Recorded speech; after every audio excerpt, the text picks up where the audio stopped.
for more on that plan, we're joined by Alan Pollard. He's a veteran cybersecurity expert and the co-founder of the SANS Institute, which trains young hackers to develop their skills for good, so to speak. Welcome to In Business, Alan. The White House announced this plan for a reason. Are we increasingly vulnerable to attacks both at the corporate level and the government one? Margaret, we're a little more vulnerable, but the attackers are much more sophisticated. So the existing vulnerabilities are being used by much more sophisticated adversaries. So the amount of losses that we're taking are measured in the billions, and the loss of intellectual property is incredible. So right now we're losing this cyber war.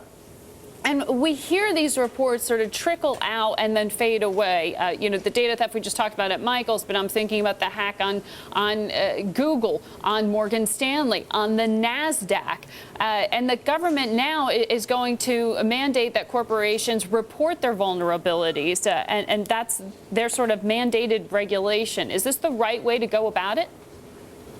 It's not clear that reporting vulnerabilities is a good idea at all. What is clear is that this new White House initiative is just in time. We've spent a decade with the wrong laws on the books, and the laws have actually made it hard for the federal government to lead by example because they've had to do the wrong things to protect their systems. This new bill changes the way we're going to go about cybersecurity in the federal government. That could help other organizations like Google, like the NASDAQ, like Morgan Stanley, protect their systems better.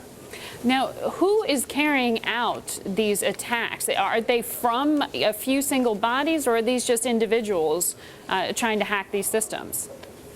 So there are two main groups.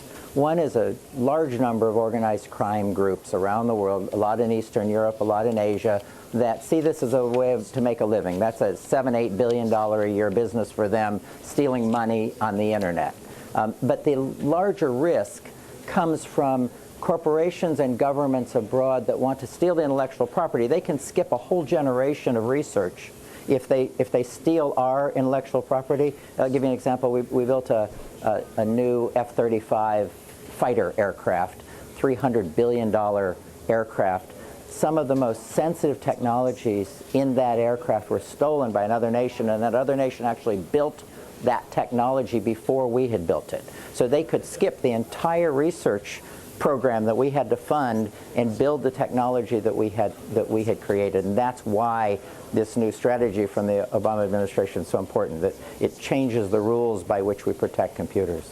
Yeah, according to the Senate Sergeant at Arms, computer systems at Congress and at the executive branch agencies were probed or attacked nearly 2 billion times per month. That costs $8 billion annually. When you're talking about those foreign governments, who's at the forefront of those sort of probes, those hack attacks? So the most public one is China, but China and Russia are two of the best. Israel and France are quite good. There are 100 nations with sophisticated cyber attack capabilities that are looking for intellectual property. But that large number you hear, most of that is just noise on the internet. The ones that work, the attacks that work, are actually highly targeted. They focus on an individual person in a sensitive organization, fool that person into loading software on their computer, and then use their computer to steal things from the target.